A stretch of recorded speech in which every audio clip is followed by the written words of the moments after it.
ज्ञानेश्वरीचा 4था अध्याय आणि 25वी ओवी सुरू होती. 4थ्या अध्यायात भगवद्गीतेमधील प्रतिपाद्य विषय कोणता? राजर्षी योग. हा राजर्षी योग कोणाला सांगितला? पहिल्यांदा कोणी सांगितला? पहिल्यांदा कोणाला दिला? आपण हा भाग जवळजवळ 7 तास पाहिला. आणि म्हणून भगवान गोपालकृष्ण अर्जुनाला सांगतायत, त्या लोकांना हा योग देता येत नाही, ज्ञानेश्वरीचा हा योग देताच येत नाही, जे लोक कामी आहेत, क्रोधी आहेत, लालची आहेत, व्यवहारामध्ये गुरफटलेले आहेत. अशा काही ओव्या मागच्या वेळेस आल्या आणि सुरुवात झाली होती आपल्या ओवीवरते. ती ओवी अशी: तैसी वैराग्याची शिवण देखती, विवेकाची भाषा नेणती, ते मूर्ख केवी पावती मज ईश्वरा ते. भगवान गोपाल कृष्ण पात्रता काय हा विषय सांगतायत. तैशी वैराग्याची शिवण देखती,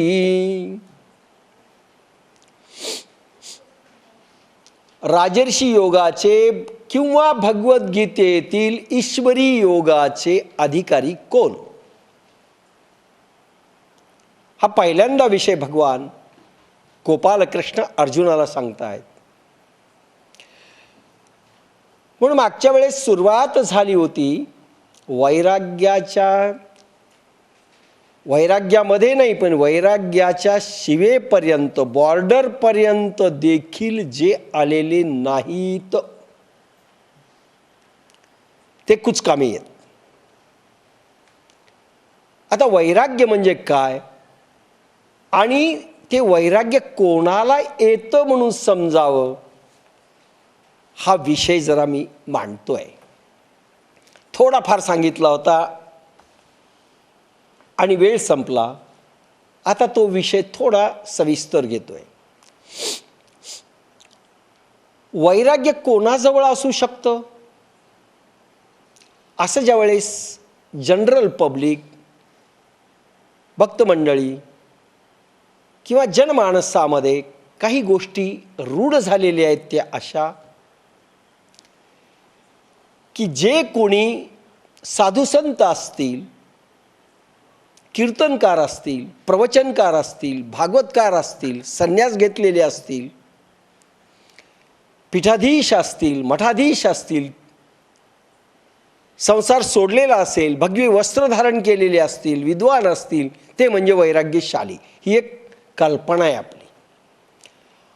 आणि त्यांचा ड्रेस पाहिला, त्या पीठावर ते आहेत पाहिलं, त्यांची विद्वत्ता पाहिली की ते वैराग्यशाली पुरुष आहेत, अशी कल्पना आपण करतो.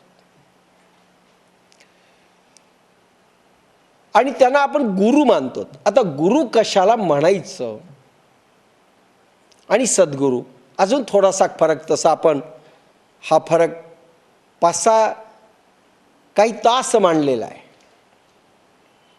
तरी पण काही गोष्टी अजून थोड्याशा क्लिअर कराव्यात म्हणून शॉर्टमध्ये घेणं जरुरी आहे. जे गुरु लेव्हल दिसते जगामध्ये, जे लिहितात ते समोर येऊन बसू शकता, म्हणजे लिहिणाऱ्याला चांगलं होतं. झोप घेणारे नाही, बाकीचे लिहिणारे समोर येऊन बसू शकतात, म्हणजे लाईटही दिसेल. जगातले जे प्रकार आहेत ते असे: नंबर 1 धर्मगुरू, नंबर 2 शास्त्रगुरू, नंबर 3 मंत्रगुरू, नंबर 4 शिक्षा गुरु आणि नंबर 5 सद्गुरू. पुन्हा सांगतो, 1 धर्मगुरू, 2 शास्त्रगुरू, 3 मंत्रगुरू, 4 शिक्षा गुरु आणि 5 सद्गुरू. हे 5 प्रकार येतात. सगळ्यांना गुरुच म्हटलं जातं. आता हे ह्या ओवीमध्ये बसतात का, किंवा हे ज्ञानेश्वरीचे साधक होऊ शकतात का, किंवा ज्ञानेश्वरीला अपेक्षित साधू संत यांना म्हणावं का, हा भाग आपण पाहू. म्हणजे निदान साधू तरी बसतो का, ज्याला आपण तथाकथित संत म्हणतो, हे जोपर्यंत समजत नाही तोपर्यंत आपल्याला काहीही समजणार नाही ज्ञानेश्वरीचा अधिकारी. धर्मगुरू,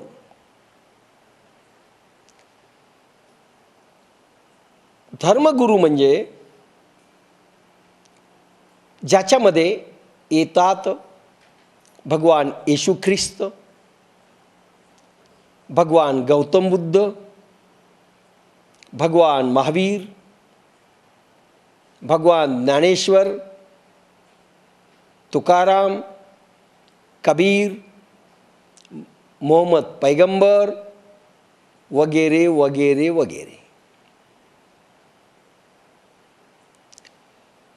पण हे धर्मगुरू आपण म्हटलं हे खरे होते सद्गुरू. 5वा प्रकार सद्गुरू. आपण त्यांना धर्मगुरू म्हटलं, पण खरे ते होते सद्गुरू. शंकराचार्य, आद्य शंकराचार्य भगवान, ज्यांनी 32व्या वर्षी समाधी घेतली आणि 4 पीठं स्थापन केले, ते भगवान शंकराचार्य सद्गुरू होते. माधवाचार्य सद्गुरू होते. निंबार्काचार्य सद्गुरू होते. रामानुजाचार्य सद्गुरू होते. गौरांग महाप्रभू म्हणजे चैतन्य महाप्रभू सद्गुरू होते. हे सगळे सद्गुरू. नानक ज्यांनी शीख धर्म स्थापन केला हे सद्गुरू होते. पण नंतर पीठ बनवले गेले, आपण बनवले, त्यांच्या शिष्यांनी बनवलं, आणि ते गेल्यानंतर जिवंत सद्गुरू निघून गेला की नंतर जे पीठावर बसून त्यांचं पीठ बनवल्या जातं, मठ बनवल्या जातो, पीठाधीश आणि मठाधीश त्यांना म्हटलं जातं. आणि ज्यावेळेस त्याच्यानंतरचे येणारे त्यांच्या गादीवर, त्यांच्या जागेवर, त्या पीठावर येणारी ही साधू मंडळी शिष्यरूपाने जी आली, ते आपल्या सद्गुरूंना धर्मगुरू म्हणतात. लक्षात घ्या. म्हणजे ते गेल्यानंतर ते धर्मगुरू होतात.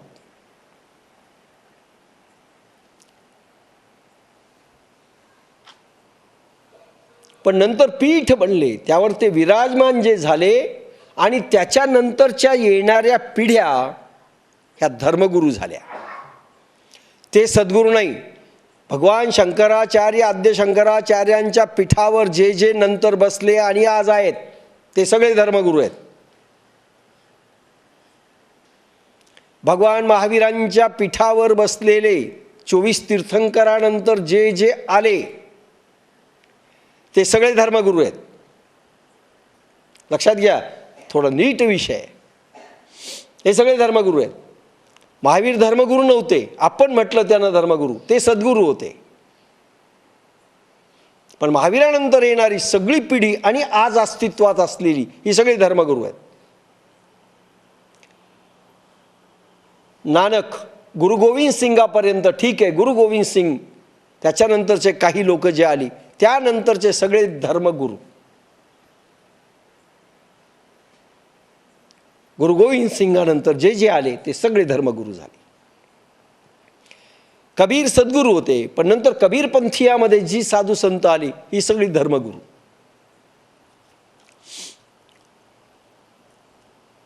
पूर्वीची परंपरा चालत आली, पुस्त दर पुस्त आली, त्या पीठावर जे जे आले त्यांना धर्मगुरू म्हटलं जातं. पुस्त दर पुस्त, पिढ्या न पिढ्या परंपरेने आणि पीठावर ते जी आली ती धर्मगुरू झाली. ते पूर्वीच्या परंपरेचा हिस्सा आहेत. मग भगवान शंकराचार्यांनी कोणता ड्रेस घातला? ते परंपरावादी, तो ड्रेस ते घालतील. भगवान शंकराचार्यांनी ध्वज कसा होता? त्यांनी कोणाची नक्कल नाही केली आहे. सद्गुरू कोणाची नक्कल करत नाहीत.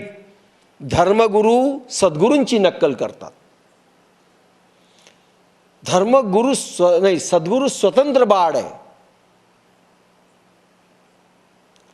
भगवान व्यासांकडनं त्या पिढीतनं आलेले आहेत. भगवान व्यासांनी संन्यास घेतला होता का? गृहस्थाश्रमी होते. म्हणजे भगवान व्यासांच्या परंपरेत भगवान शंकराचार्य येतात. एक दोन तीन पिढ्यानंतर, काही पिढ्यानंतर. पण भगवान शंकराचार्यांनी स्वतःची एक ड्रेसची निर्मिती केली. पण या बाकीच्या लोकांनी धर्मगुरू ते आहेत त्यांचं ड्रेस घेतला, त्यांची नकल. जे जे नकलची झाले ते धर्मगुरू आहेत. भगवान महावीरांचा ड्रेस उचलला, मग श्वेतंबरांनी विचारला, दिगंबरांनी उचलला, त्यांच्यासारखं नाटक उचललं, हे धर्मगुरू आहेत. लक्षात घ्या. आणि परंपरावादी आहेत. महावीरांनी काय केलं, नानकांनी काय केलं, कबीरांनी काय केलं, तुकारामांनी काय केलं, ज्ञानेश्वरांनी काय केलं, तसं आपण करायचं. रूढीवादी, परंपरावादी, परंपरा चालवली, रूढी चालवल्या, तसे ड्रेस घातले, तसंच आचरण त्यांनी नकलची म्हणून केलं. हे सगळी धर्मगुरू आहेत. यांना सद्गुरू नाही म्हणायचं. हे त्या पूर्वीच्या परंपरेचा हिस्सा आहेत. शास्त्रांनी सांगितलं संध्याकाळी संध्या केली पाहिजे, बसले. असं आवर्तन केलं पाहिजे, बसले. स्वतःची बुद्धी लावणार नाहीत. बाबा आदम ने बोले है और बाबाजी ने जो बोले वो सही है. स्वतःचं डोकं लावणार नाही, योग्य अयोग्याचा निर्णय करणार नाहीत. ही सगळी परंपरावादी, रूढीवादी मंडळी, ही सगळे धर्मगुरू आहेत. पण सद्गुरू नवीन परंपरेला जन्म देतो. हा रूढीवादी नसतो, याची परंपरा नसते. हा कोणाला चिकटून नाहीये. हा स्वतः परंपरेला जन्म देतो. धर्मगुरू म्हणजे जुनी दुकानदारी.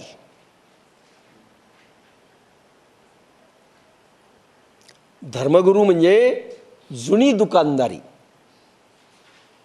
पूर्वीच्या दुकानाचा हक्कदार. एक मोठं दुकान आहे. आजा आडत दुकान करत होता. नंतर बाप आला, बाप आडत दुकान करतो. त्याचं पोरगं तोही आडत दुकान करतो. पुस्त दर पुस्त, पिढ्यानं पिढ्या चालणारी दुकानदारी. म्हणजे आयतच डबुलं पैशाचं आहे, दुकानाचं आहे, गुडविल आहे, सगळं काही आहे. त्याच्यावर जाऊन बसला नागोबा, तो धर्मगुरू. स्वतःचा माल नाही, स्वतःचा पैसा नाही, स्वतःची कमाई नाही, ती बापदादाच्या कमाईवर जाऊन बसला, तो धर्मगुरू. तो सद्गुरू नाही. पूर्वीच्या दुकानाचा हक्कदार, पट्टेदार आहे. आम्ही महावीरांचे वंशज आहेत, आम्ही नानकांचे वंशज आहेत, आम्ही तुकारामांचे वंशज आहेत, आम्ही ज्ञानेश्वरांचे वंशज आहेत, आम्ही बुद्धांचे वंशज आहेत. बापदाद्याच्या कमाईवर, त्यांच्या नावावर, त्यांच्या गुडविलवर, त्यांच्या संपत्तीचे जे हक्कदार बनले ते धर्मगुरू आहेत. ते पट्टेदार आहेत, दुकानदार आहेत.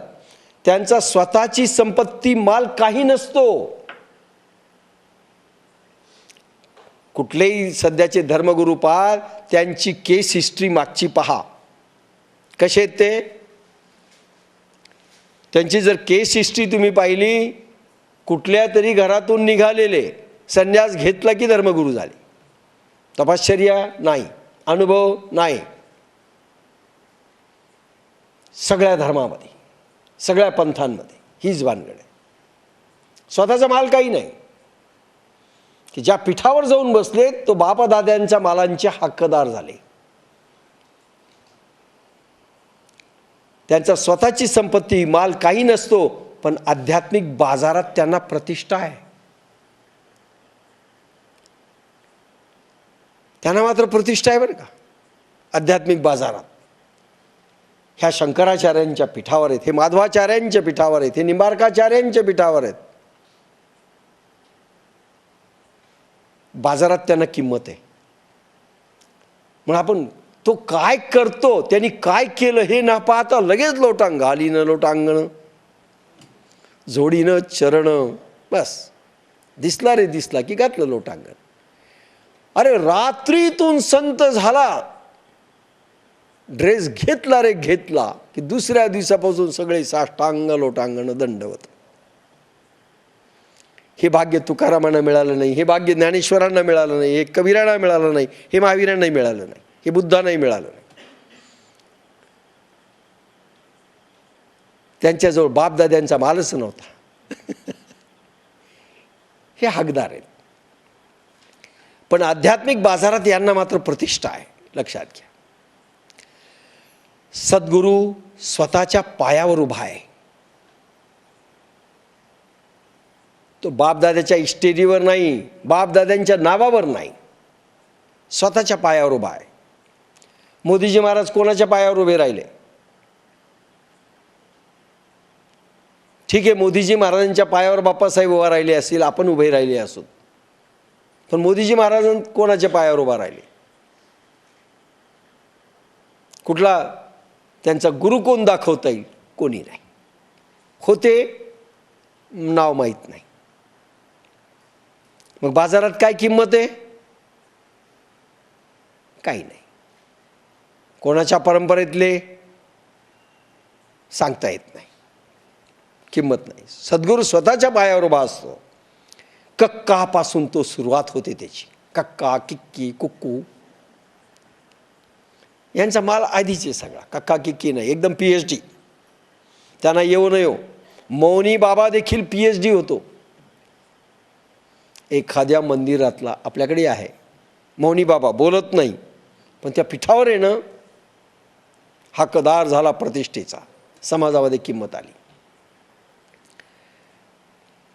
पूर्वीची प्रतिष्ठा नाही, पूर्वीची प्रतिष्ठा नाही. बाप्पासाहेबाला काय पूर्वीची प्रतिष्ठा होती आणि आपल्याला काय पूर्वीची प्रतिष्ठा आहे? मला काय पूर्वीची प्रतिष्ठा? काही नाही. आपल्या गुरुलाच कोणी प्रतिष्ठा देत नव्हते, आपल्याला कोण देणार? नो प्रतिष्ठा. पूर्वीची प्रतिष्ठा नाही. म्हणून सद्गुरूंना त्या त्या काळात अडचणी आल्या. ज्ञानेश्वरांना प्रतिष्ठा नव्हती, तुकारामांना प्रतिष्ठा नव्हती, संकट आली, अडचणी आल्या. कोणालाही प्रतिष्ठा नव्हती. साईबाबांना नव्हती. कुठल्याही काळातल्या कुठल्याही संताला इतकी प्रतिष्ठा लाभली नाही, कारण ते सद्गुरू होते. परंपरेने काही आलेले नव्हते, स्वतःची निर्मिती होती. अनंत अडचणी आल्या व आजही येत आहेत, आपल्यालाही येत आहेत. तुमचे गुरु कोण? बाप्पासाहेब. बाप्पासाहेब कोणाला नाव माहीत नाही, मग तुम्हालाही किंमत नाही, बाप्पासाहेबाला नाही. परंपरा पाहिली जाते. धर्मपीठ मधून जे आले त्याला समाज मान्य करतो, अशी त्यांना प्रतिष्ठा आहे. अशी दृष्टीच निर्माण केली गेली व आजही येत आहेत. कारण त्या सद्गुरूंना नवीन सुरुवात करावी लागते. नवीन सुरुवात. सत्य जाणा सांगे तुम्हा, बाप्पासाहेब म्हणतात, शास्त्रज्ञान नाही आम्हा. बाकीचे म्हणतात काही उपयोग नाही यांचा. त्याला नवीन सुरुवात करावी लागते. नवीन काम, नवीन दिशा दाखवायची आहे व द्यावयाची आहे. नवीन दिशा, नवीन बोध, नवीन काम. बिना भांडवलाचं दुकान शून्यापासून सुरुवात करावी लागते. भांडवल काय? काही नाही. तुकारामांचं भांडवल काय होतं? काही नाही. ज्ञानेशांचं काय होतं? काही नाही. बिना भांडवलाचं दुकान. दुकानदारी सुरू करण्याचा प्रकार आहे. बिना भांडवलाची दुकानदारी जशी सुरू होते ना, तसा प्रकार आहे. बिना भांडवलाचं काय काय असतं? काही नाही. अडचणी अनंत येतात. आणि धर्मगुरू कसा असतो? एखाद्याचे वडील संपत्ती ठेवून वारले,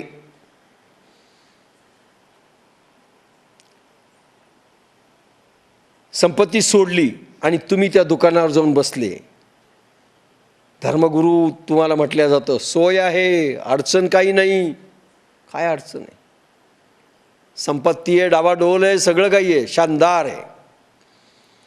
वडिलाचं नाव आहे. कोणाचे? रामानुज पंथाचे. भले 25 पिढ्या झाल्या असतील, रामानुज पंथाचे. उगच झाले का? उगच काहीतरी असेलच.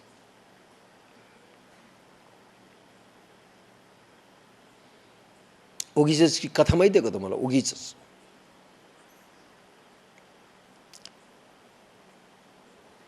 एक मोटरसायकलवर 2 जण धावत होते. एक कुत्र मागे लागलं जोरात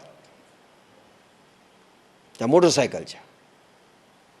पराच इतकं धावत होतं, जीव तुटून. मोटरसायकल कुठे पकडले जाते का? खूप अंतर, 1 किलोमीटर 2 किलोमीटर कुत्रं पळालं. दुसरं कुत्रं भेटलं. का धावतोय? उगीच धावायलो का? म्हणला का धावतो म्हणजे? अरे हो भाऊ, का धावतोयस? उगीच धावायलो का? सांग तर खरी, तू का धावतोस? पिटाळून लावलं म्हणे त्यांना. आता पिटाळून लावलं का याने? हे उगीच. सोय आहे, अडचण काही नाही. वडिलांचं नाव आहे, दुकानाचं गुडविल असतं. रामानुज पंत, भगवान शंकराचार्याच्या पीठावर, भगवान महावीरांच्या पीठावर, तुळशींच्या आचार्य तुळशींच्या आनंद ऋषी महाराजांच्या पीठावर. बस नावं फक्त घ्यायची. बाजारात संबंध आहेत मानणाऱ्यांचे, गुडविल आहे ना. मानणारा वर्ग आहे. चला बा, एक पंथ आहे, वारकरी संप्रदाय असेल, हा मानणारा वर्ग आहे, प्रचंड आहे, हरकत नाही. आता त्यांचे पीठं झालेत. तुम्ही कुठले? बाबा महाराज सातारकरांचे. आता उपपीठं खूप झालेत वारकरी संप्रदायात.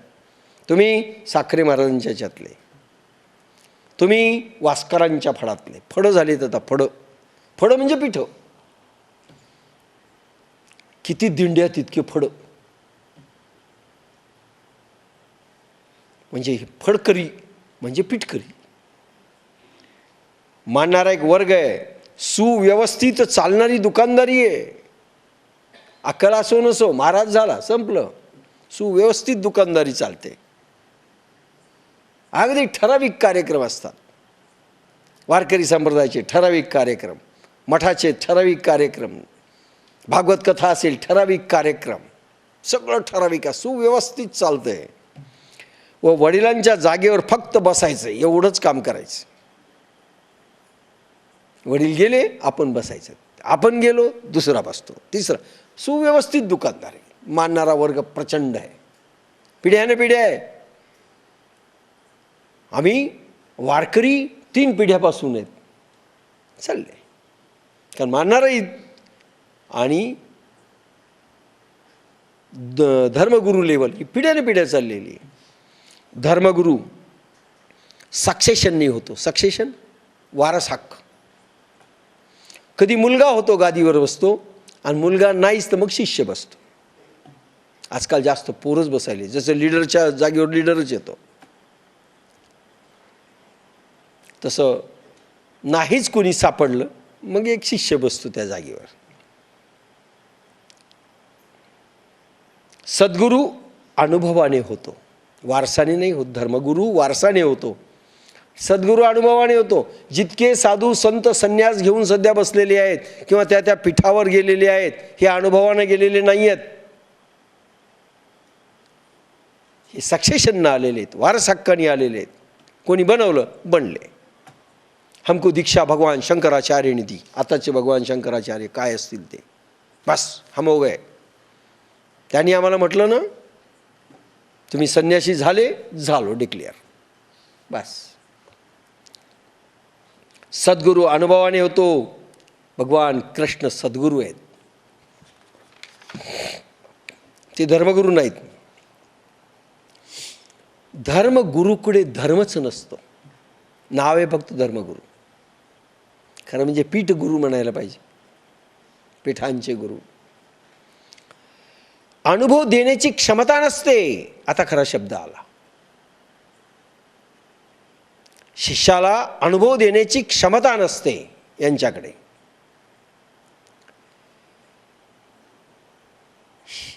शास्त्रगुरू कशाला म्हणतात? आता पुन्हा थोडा फरक करू. सद्गुरू जे असतात, स्वतःच्या अनुभवाचं एखाद्या वेळेस काव्य करतात, एखाद्या वेळेस ग्रंथ करतात. खरं म्हणजे सद्गुरूंनी स्वतःचं काव्य स्वतः केलं नाही, स्वतःचे अनुभव स्वतः लिहिले नाहीत. सगळ्यात मोठी या देशात शोकांतिका झालेली.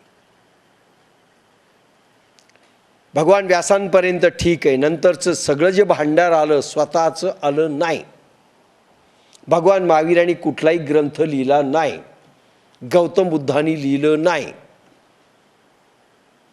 शेकडो वर्षानंतरच्या शिष्यांनी लिहिलं, त्यांच्याही शिष्यांनी लिहिलं नाही, आणि त्यांच्या नावावर खपवण्यात आलं. ते योग्य अयोग्य तुम्ही तुमचं पाहत बसा. तुकारामांनी मात्र स्वतःचं लिहिलं.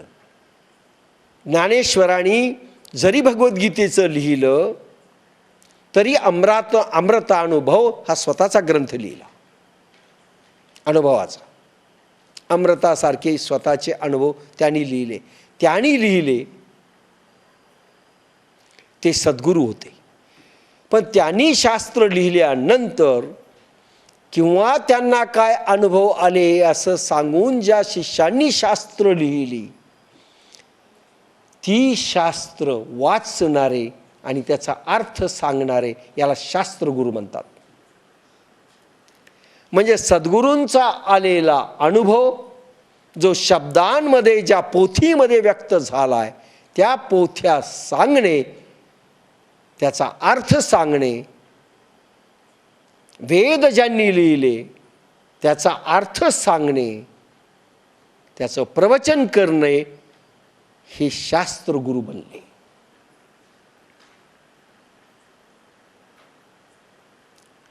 स्वतःला अनुभव काही नाही. ज्यांना सद्गुरूंना अनुभव आले असतील त्या अनुभवाची शिदोरी स्वतः सांगत फिरणारे हे शास्त्रगुरू झाले. पण यांनाही फार मान आला. सद्गुरूंना ह्या देशात कधीच मान नव्हता, आजही नाही. खूप म्हणजे अतिशय मान कोणाकोणालाही सांगत चाललो. पहिला नंबर धर्मगुरू, दुसरा नंबर शास्त्रगुरू. भारतीबाई म्हणाल्या, ललिताबाई आता बसू नका, आपणही घालीलं लोटांगणच करतो तिथे. मंदिर चरण डोळ्यानं पाहिनं रूप तुझे. त्या आणि दुसऱ्या नंबरची बहीण कंदील घेऊन बापासांकडे आल्या रात्री 2 वाजता. तर अनुभव देण्याची यांच्याकडे क्षमता नाहीये. धर्मगुरूमध्ये देखील नाही, दरवाजा शास्त्र गुरुमध्ये देखील साधनेतच होते ना. अनुभव वाचण्याची आहे, अनुभव प्रवचनामधून सांगण्याची आहे. विंचू चावलाय, अनुभव देण्याची स्थितीमध्ये नसतात. कोणाला काही अनुभव येत जा सांगितलं आणि तिथे तिचा विंचू उतरला. तीच स्थिती मंत्रगुरूची. असा एवढा जहरी मंत्रगुरू कोण? वाचलीच नाही. मंत्रगुरू हा कोणी होऊ शकतो. बापासांनी हे एक शास्त्रगुरू एखादा कीर्तनकार, एखादा भागवतकार, प्रवचनकार, एखादा पीठाधीश, धर्मगुरू, कोणीही शिष्य एकदा त्याने केला आणि त्याच्या कानात एक मंत्र दिला, मग कोणताही असो, गायत्री असो की श्रीराम जय राम जय जय राम असो, कोणताही मंत्र फुंकला की तो झाला मंत्र, तो झाला शिष्य, तो झाला गुरु. म्हणजे आणि शास्त्रगुरूही म्हणायची, "कशाला मंत्रगुरू काळजी होऊ करते? मी शकतो. आहे." एक दिवशी तो पडला खेळता खेळता, तर मला त्या त्या सांगितलं मंत्राची त्यांनी, उपासना "हे करणारेही तू मंत्रगुरू बाबूला होतात. पडलाय, समजा असं गायत्रीचा काय कोणी काळजी उपासक करू असेल नकोस, माझं लक्ष आहे त्याच्याकडे." तो दुसऱ्याला गुडघ्याला दीक्षा त्याच्या देतो, लागलं, गुडघा मंत्रखाना फुटला होता टाकतो, त्याचा. तोही मग मंत्रगुरू. म्हणाले, "काही काळजी करू नकोस, मी बघेन त्याला." शास्त्रगुरूही मंत्रगुरू होतो, भागवतकारही मंत्रगुरू होतो, कीर्तनकारही आजकाल मंत्रगुरू होतो. रामकृष्ण मी हरीचा मंत्र मुंबईला घेतो गेले होते ना, आणि शेखर मार दादा घालतो तेव्हा गळ्यात. राहायला आले होते इथे. ते आणि बापासाहेबांना धर्मगुरू स्वयंपाक पीठावरचे ते करून देखील जेवण मंत्र वगैरे घालत देतात. आणि मग जाहीर कॉलेजला जात. सांगून आ जाओ लाईन में खडे हो ते 7-8 जाओ, दिवस एक होते. कतार से सज जाओ, हम तुम्हें मंत्र आणि देते. विशेष मला असं नाही माहित, कारण ते आले का मग मी नारळ, तिथे राहतो, सुपारी, थांबतच ओटी, नसते. ते सगळं मी सामान गिमान इथेच तोच आणून यायचे, म्हणून देतो. मला काही कल्पनाच नाही त्यांचं त्याचे काय शिष्य. व्हायचं ते.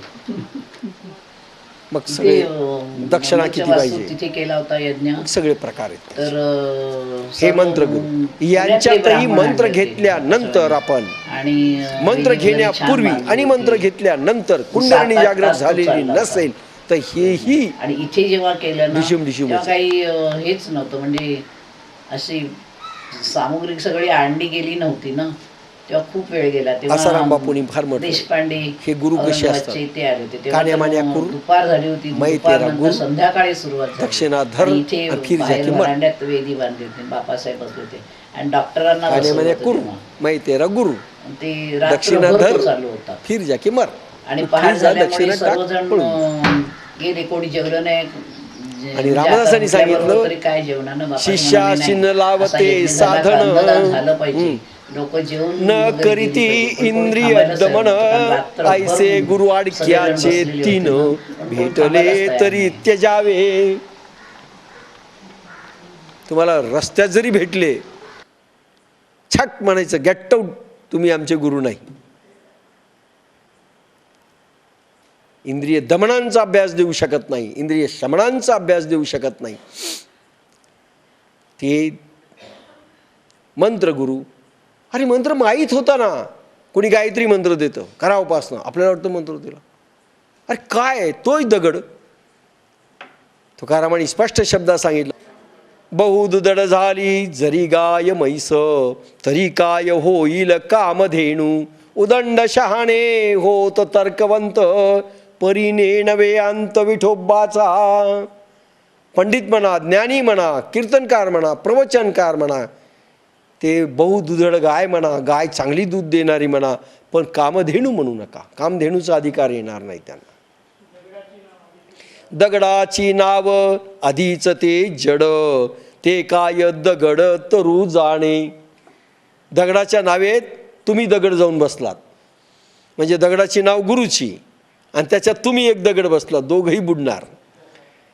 आधीच ते जड, ते काय दगड तरू जाणे. तुका म्हणे वेश विटंबला त्यांनी. हा वेश ड्रेस घेतलाय त्यांचा. सोंग संपादनी करीती परी, नाटक करतात ते. सोंग घेतलंय, साधू झाले ड्रेस घालून, बाकी त्यांना काही नाही, दगडच आहेत ते. दोघंही बुडणार. काय म्हणलं, अनुभव देण्याची क्षमता नसते, ती स्थिती शास्त्रगुरूंची व मंत्रगुरूंची असते. आपले मंडोर आहे, माझे एक चुलत मेहुणे, चांगले साधक बाप्पासाहेबांचे होते. मी आणि राठोड राजाबाजार म्हणून येत असताना ते राजाबाजारमध्ये राहायचे आणि सणावाराला मला बोलवायचे, येऊन भेटायचे. मला रस्त्यात भेटले, ती थाळी घेऊन चालले होते पूजेची, नारळ गिरळ त्याच्यात. म्हणलं कुठं चालले? म्हणले गीता भारती आलेली आहे. म्हणले मग आपल्याला शिष्य व्हायचं म्हणले आज. म्हणलं ती दगड आणि तुम्ही दगड. म्हणजे असं कसं? म्हणलं असं करा, तुम्ही मंत्र घेऊन या, उद्या मला भेटा. मंत्र घेण्यापूर्वी आणि मंत्र घेतल्यानंतर तुम्हाला जर अनुभवात काही फरक नाही आला तर ती दगड आणि तुम्ही दगड. म्हणजे अनुभव काय येत असतो? मला आमच्याकडे या, यायचं असेल तर. मग थाळी गिळी ठेवली, मग काही गेले नाही आणि आले माझ्याबरोबर बाप्पासाहेबाकडे. चिटकले. प्रेम मंडोरा ही जी मंडोरा कंपनी आहे आणि फार बाप्पासाहेबांचे लाडके शिष्य झाले. पण ही सगळी म्हातारी मंडळी, आम्ही त्यावेळेस तरुण होतो. पण एका क्षणात तिकडे आले. धर्मगुरू शिकवतो, यांच्या वेद पाठशाळा असतात, शिकवतात, हे शिकवतात, शास्त्र शिकवतात. सद्गुरूकडे धर्म असतो, अनुभव असतो, शास्त्र नसते. शास्त्रच नसतं. अनुभव हेच त्यांचं शास्त्र.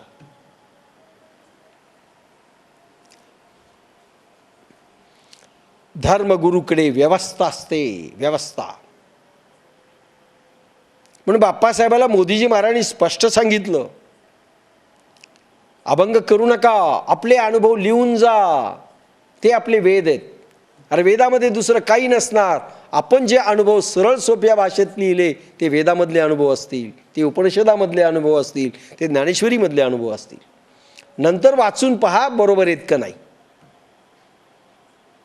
नंतर पाहायचं असतं शास्त्र, आधी अनुभव घ्यायचा असतो. आणि ते अनुभवच घेत नाहीत, ते फक्त शास्त्र पाहतात. कळंबरकरला काय आले, भंडारेला काय आले, पुरोहितांना काय आले, मोरेला काय आले, बस वाचून दाखवायचं. हे पहा, मोरेनी त्या शिबिरात दाखवलं, ते कीर्तनकार होतात, शास्त्रगुरू होतात. तुम्हाला काय, तेही सांगतात बरं, कामाला आहे, ते नंतर येईल विषय. धर्मगुरूकडे व्यवस्था असते, एक व्यवस्था असते पा प्रचंड. त्यांची एक स्टाईल आहे, त्यांचा वर्ग आहे. आताच्या धर्मगुरूंचा तर प्रचंड आहे सगळं. जमलेला एक संप्रदाय असतो, एक संप्रदायाचे लोक त्यांचे चिकटलेले असतात. एक संप्रदाय असतो, आमचे गुरु येणार पुढी, त्यांचे सगळे चाहते वाहते चेहते पाहणारे हौसे गौशे नवशे सगळे जमा होतात. एक संप्रदाय असतो. काही पाहायला जातात, पाहणाऱ्यांची संख्या जास्त असते. जमलेला एक संप्रदाय असतो. अनुयायी असतात, मानणारा एक वर्ग आहे. सद्गुरूकडे कोणीही नसतो शिवाय परमात्मा. त्याला मानणारा कोणीही नसतोय, फक्त परमात्मा त्याच्याजवळ असतो. कोणी नसतं. तो परमात्म्याच्या संपत्तीचा स्वामी असतो. परमात्म्याच्या संपत्तीने तो काम सुरू करतो, स्टार्टिंग. त्याच्याजवळ केवळ अनुभव असतात. त्याला शिष्य शोधावे लागतात, वाट पाहावी लागते शिष्याची, कोणी सापडतं का. गैनीनाथ त्र्यंबकेश्वरच्या आश्रमामध्ये असताना भावंड 4, अण्णांना दशा आणि पैठणच्या ब्राह्मणांनी मंत्र दिला नाही, मौंजी बंधन होऊ दिलं नाही, रडत होते. आई वडील वारले. तर निवृत्ती सगळ्यात मोठे, त्यावेळेस वय 16 होतं. निघून गेले रडून तिन्ही भावंडाला सोडून आणि गुहेत घुसले. तिथे गैनीनाथ होते त्र्यंबकेश्वरच्या जंगलात. गैनीनाथ म्हणतात, निवृत्ती किती वाट पाहत होतो, तुझी वाट पाहावी लागते. सद्गुरूंना वाट पाहावी लागते. अरे यांच्याकडे ऑलरेडी शिष्य असतात. गुरुलाही माहीत नसतो आपले किती शिष्य आहेत. महाराज मी दीक्षा घेतलेली केव्हा, बरोबर ये बस. महाराज स्वप्नातच घेतली, आम्ही तुम्हाला मानतो, बरं ठीक आहे. रामकृष्ण परमहंसाकडे विवेकानंद गेल्यानंतर म्हणले, नरेंद्र किती वाट पाहत होतो त्याची. आणि मी बाप्पासाहेबाकडे गेल्यानंतर बाप्पासाहेब काही दिवसांनी म्हणलो, अरे तुमची वाट पाहत होतो, पहा मोदीजी महाराजांचं पत्र की तरुण पोरं येतील, वाट पाहत होतो. यांना वाट पाहावी लागते. आणि इकडे त्या धर्मगुरूची वाट शिष्य पाहतात, कधी येतील आमचे महाराज. ते पात्र, त्याला शिष्य शोधावे लागतात. व ते म्हणजे पात्र शिष्य लायक पाहिजेत, जे शिकण्यास तत्पर असतील, साधना करण्यास तत्पर असतील, हे शोधावे लागतात. म्हणून आपल्याकडे बंधन आहेत. तत्पर आहे का, पात्र आहे का, लायक आहे का, काम चुकार आहे का, सगळं पाहावं लागतं. कामी आहे का, क्रोधी आहे का, लालची आहे का, कशा करता येतोय.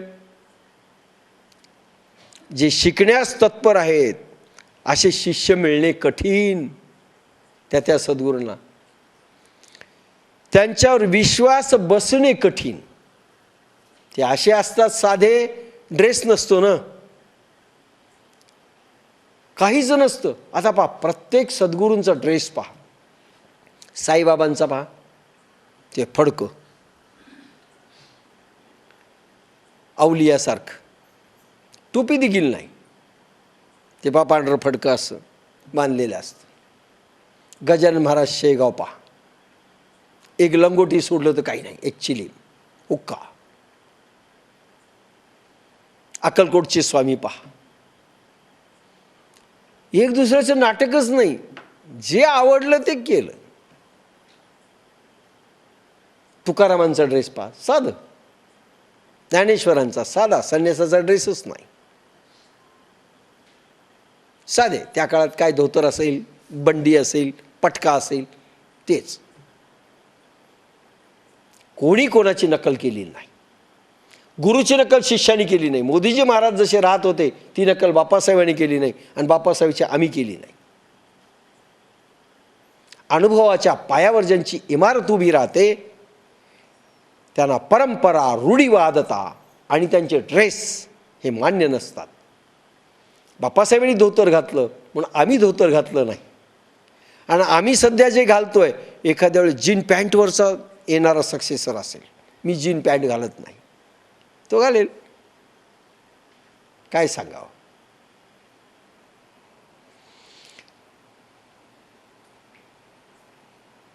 त्यांच्यावर विश्वास बसणे कठीण, आणि बसला तर टिकणं कठीण. असल कायच्याजवळ काही, आणि टिकला तर घेणं कठीण. त्यांच्याकडनं घेणं कठीण. काही सामर्थ्य घ्यायचं त्या गुरुकडून, ते घेणं कठीण. कारण शिष्य कुठे न कुठे, कुठल्या न कुठल्या संप्रदायात चिटकलेले असतात, कुठून तरी आधी आलेले असतात. पूर्व पीठिका असते त्याची. मला एका गुरुनी मंत्र दिला, आमचे ते गुरु आहेत. भले शेपूटही निघालं नाही, त्याला शिंगही आलेलं नाही त्या गुरुकडून. व्यवहारात किडूक फायदा झाला असेल, पण त्याचे ते गुरु झाले. आणि तो गुरु याच्यामध्ये पाहतो, आपला पहिल्या गुरुसारखा दिसतो का? माझी जी म्हैस होती, ही दुसरी म्हैस आणली, ती पहिल्या म्हशीसारखी आहे का? अरे, एखाद्याची बायको जर पहिली मेली ना, दुसऱ्यामध्ये तो पहिल्या बायकोला पाहतो, पहिल्या बायकोसारखी आहे का? तो आपल्या पहिल्या गुरुला दुसऱ्या गुरुमध्ये पाहतो, ते टॅलीच होत नाही मामला. घेऊ शकत नाही ती माणसं. ते कुठे ना कुठे ऑलरेडी संप्रदायात चिटकलेले असतात. उदाहरणार्थ वारकरी, आता समजा उदाहरणार्थ वारकरी संप्रदाय असेल, टाळ, मृदंग, भजन एक ठरलेला पॅटर्न आहे. ज्ञानेश्वरीचं पारायण मी देखील आहे त्या संप्रदायात.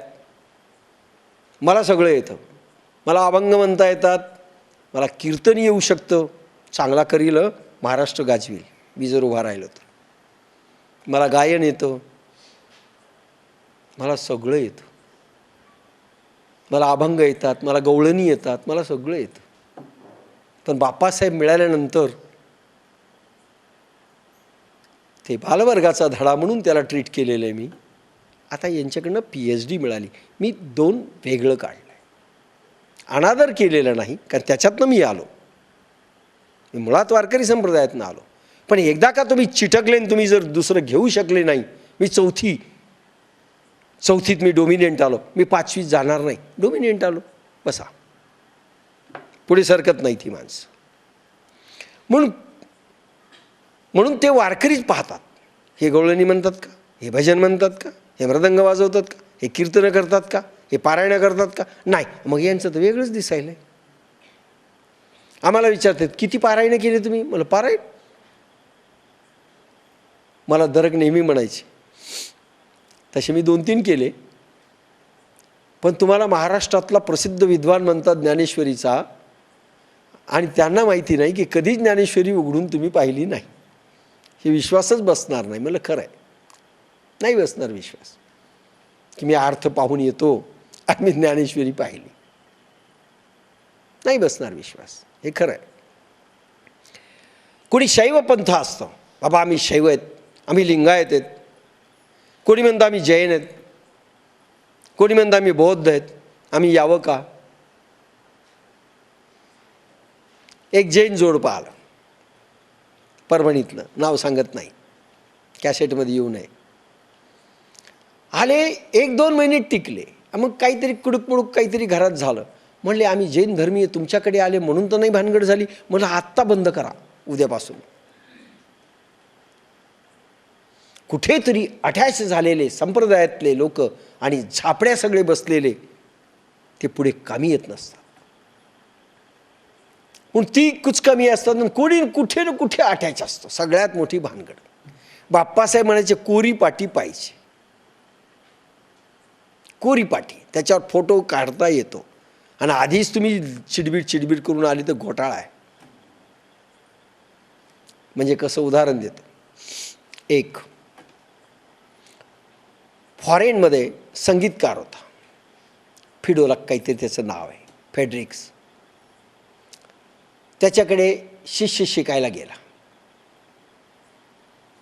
म्हणले तुला काही येतं का? म्हणले काही नाही. मग म्हणले 250 रुपये महिना. तितक्या दुसरा आला.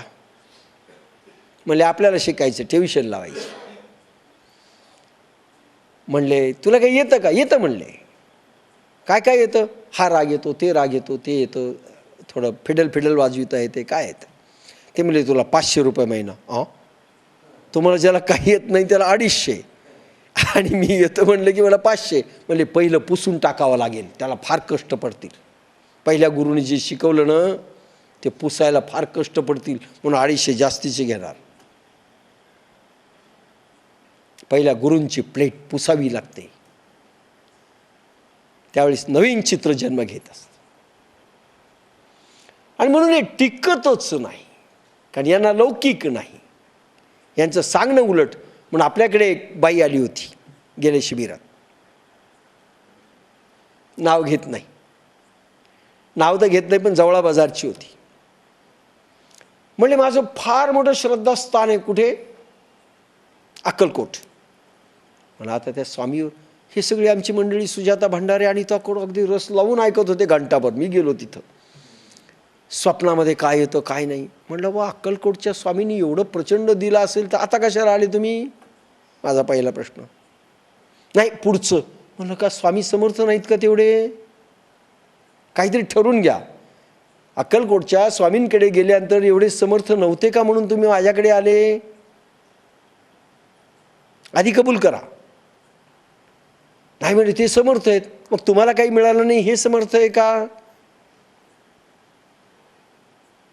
गडबडल्या. आता म्हणलं अक्कलकोटच्या स्वामींनी तुम्हाला पूर्व मार्ग सांगितला आणि मी तुम्हाला पश्चिम मार्ग सांगितला.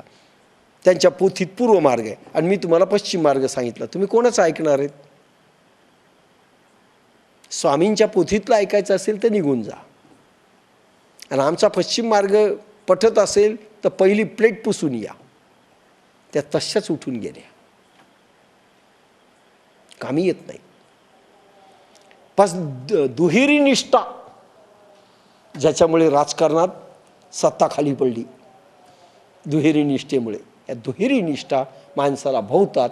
म्हणून ही माणसं सद्गुरूकडे टिकतच नाही, जी कुठल्या तरी संप्रदायाला अटॅच आहे. ज्यांनी गुरु केले नाही ते चांगले. मी नास्तिकाला मार्क देतो, नास्तिक चांगले, कारण ते गुरुला मानत नाही. म्हणजे निदान 4-5 लोकांना तर ते मानत नाही. धर्मगुरू नाही, शास्त्रगुरू नाही, मंत्रगुरू नाही, हे तर मायनच झाले एकदाचे. आता सद्गुरूला मानिकलंय पाहू. आपल्याकडे जास्तीत जास्त नास्तिक आले, जास्तीत जास्त नास्तिक आले. सुरुवात माझी नास्तिकापासूनच झाली, म्हणून टिकलं आपलं गाडं. हे जर अटॅच झालेली मंडळी आली असती ना तर पार कोसळलं असतं आपलं केव्हाच. नाही नाही, आमचे गुरु तर असे म्हणतात आणि हे तर उलट बोलतात. पडलं खाली. नास्तिकामुळं आपलं टिकलं. कारण 4 गुरुला ते पहिल्यांदा डिच्चू देतात.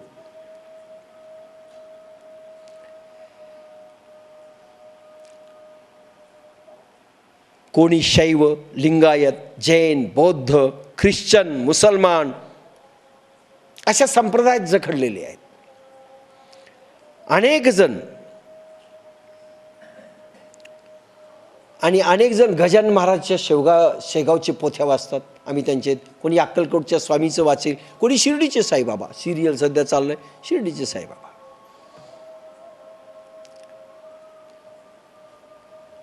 म्हणजे त्यांच्यावर आधीच श्रद्धा ठेवलेली. आणि एकदा का आधीची श्रद्धा तुम्ही ठेवून चिकटवली, ते गेलेले असतील. पण जिवंत गुरुकडून हे मिळत असतं हे नाही. आणि जिवंत गुरुवर श्रद्धा राहत नाही, कारण ते शिर्डीच्या साईबाबासारखं फडकं नसतं, अक्कलकोटच्या स्वामीसारखं लंगोटी नसते, महावीरासारखं नग्न पण नसतं, बुद्धांसारखं असं ते टोपडं नसतं. आणि ते त्याच्यात पाहतात, आपली प्रतिमा याच्यात दिसत नाही, तेजून टाका. परंपरेने बांधलेले त्यांना तिथून निघणे अडचणीचे वाटते. आम्ही गुरु केला, मला अनेक जण विचारतात, आम्ही गुरु केला, मला पूजा. मग तुमचं कसं? म्हणलं मी कुठं गुरु आहे? म्हणून मी गुरुपदच घेतलं नाही. भानगडच नको, आपण गुरुच नाही कोणाची. तिथेच पूजा करा, तिथेच दक्षिणा टाका, आपले काही म्हणणं नाही. बाप्पासाहेब तर फार पुढे जाऊन म्हणायचे, मुझे चुन चुन के गालियां दो, आम्हाला म्हणायचे. मी पटत नसेल ना तुम्हाला, कळमरकरला म्हणायचे, आम्हाला म्हणायचे ते, कळमरकरला माहीत आहे, चुन चुन के गालियां दो मगर मेरा काही ना मानो. माझी पूजा करूच नका, मला शिव्या द्या, तोंडावर द्या, चालेल, पण मी म्हणलं ते तंतोतंत करा. असा सद्गुरू कसा पटेल? परंपरेने बांधलेले, आधीची श्रद्धा ठेवलेली कोणावर, परंपरेने बांधलेले, त्यांना तिथून निघणे अडचणीचे वाटते. अडचणीचं वाटतं. कसं सोडावं? पहिलं धोबी का कुत्ता, घर काढ गाठका. तेवढी श्रद्धा, बुद्धी, समज कठीण आहे. जनरल माणसं यांचे शिष्य होऊ शकत नाही. मग सगळ्या सद्गुरूचं पानिपत झालं या देशामध्ये. पानिपताचं सदाशिवराव हारले ना, तसे सगळे सद्गुरू युद्ध हारले.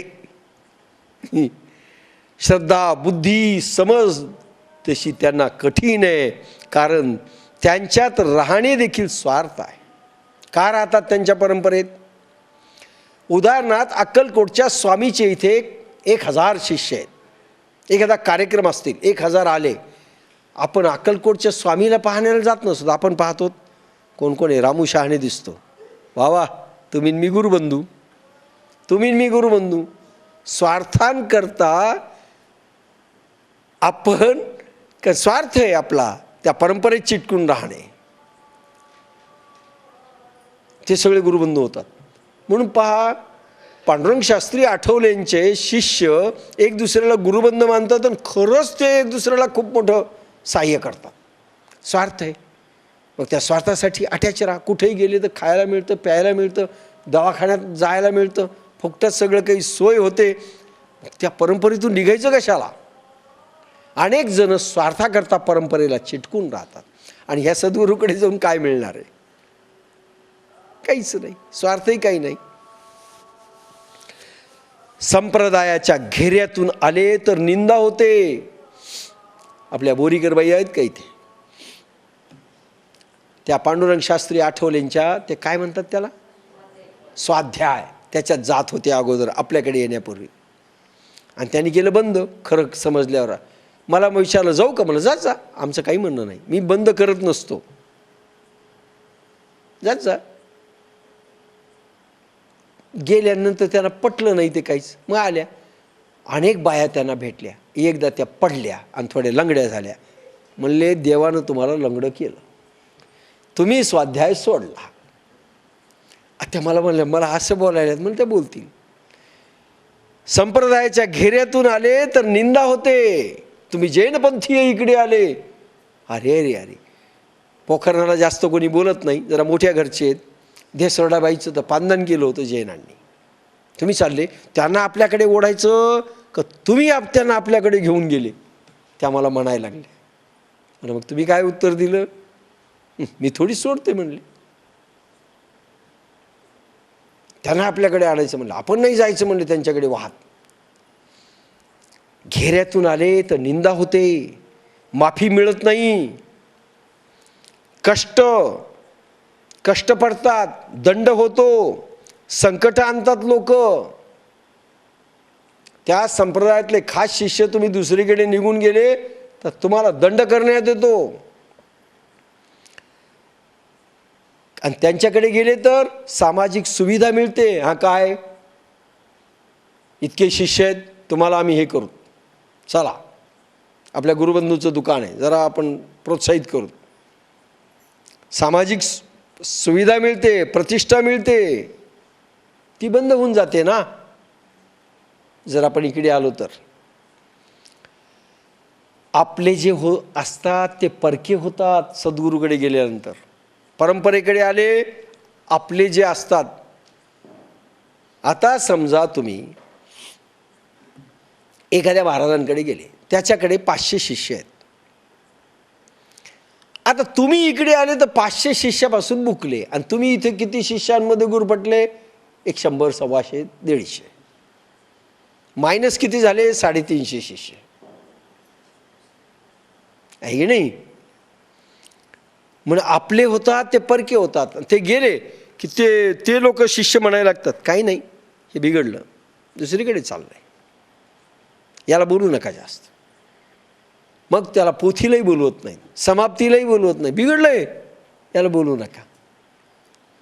गैरसोय.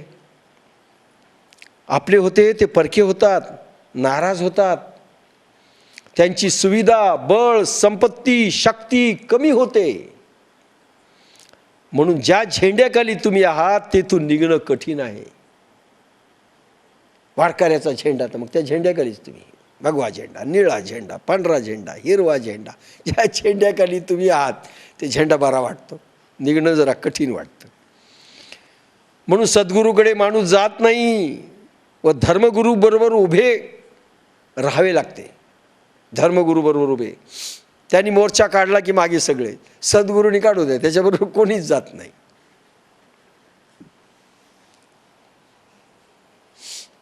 परंपरावादी जे संत होते त्यांच्या मागे नंतर लोक गेले.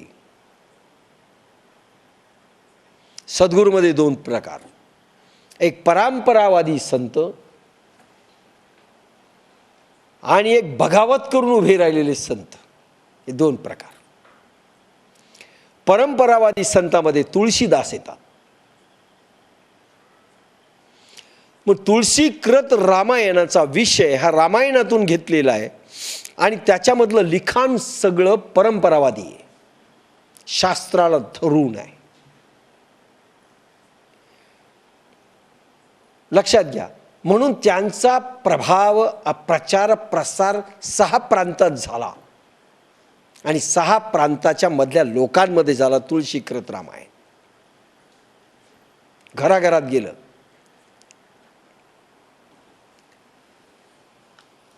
तुळशीदास हे परंपरावादी होते, पण कबीरांच्या मागे कोणी गेलं नाही. कबीर परंपरावादी नव्हते, त्यांनी तर हल्लेच केले. कबीराने हल्लेच केले. मस्जिद भीतर मुल्ला पुकारे, क्या तेरा साहेब बैरा है. मुल्लाही पळाला आणि पंडितावरही टीका केली. आता पंडितही पळाला, सगळेच पळून लावले त्यांनी. कबीरांच्या मागे कोणी गेले नाही. तसे ज्ञानेश्वरही विद्रोह करणारे आहेत. परंपरावादी लिहिलंय, पण अनेक गोष्टी विद्रोहाच्या आहेत ज्ञानेश्वरांच्या. पण इलाज नाही, का ज्ञानेश्वर चलतं नाणं आहे, तुकाराम चलतं नाणं आहे. कीर्तनकारावर टीका केली. न होती ते संत करिता कीर्तने, सांगता पुराणे न होती संत.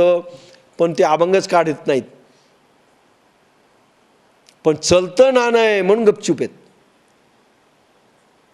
त्यांच्या साहित्यावर आपलं दुकान चाललेलं आहे, पण साहित्य निर्मिती थोडी परंपरावादी आहे, थोडा विद्रोह आहे, बराचसा विद्रोह आहे. ज्ञानेश्वर कंप्लीट विद्रोही आहे. भगवान गोपालकृष्ण तसे विद्रोही आहेत. परंपरागत खंडन केलंय सगळं, पण समजलं नाही. पण मान्य आहे ज्ञानेश्वर सगळ्यांना. कबीरदास आग ओकणारे आहेत. भाड भाड भाड भाड आगीचा डोम. जे संत रूढीवादी, परंपरावादी, शास्त्रवादी आहेत त्यांच्या मागे लोक गेले. म्हणजे त्यांच्या समोर नाही गेले, त्यांच्या मागे नंतर गेले. नंतर गेले आणि त्यांच्या पीठावर धर्मगुरू येऊन बसले.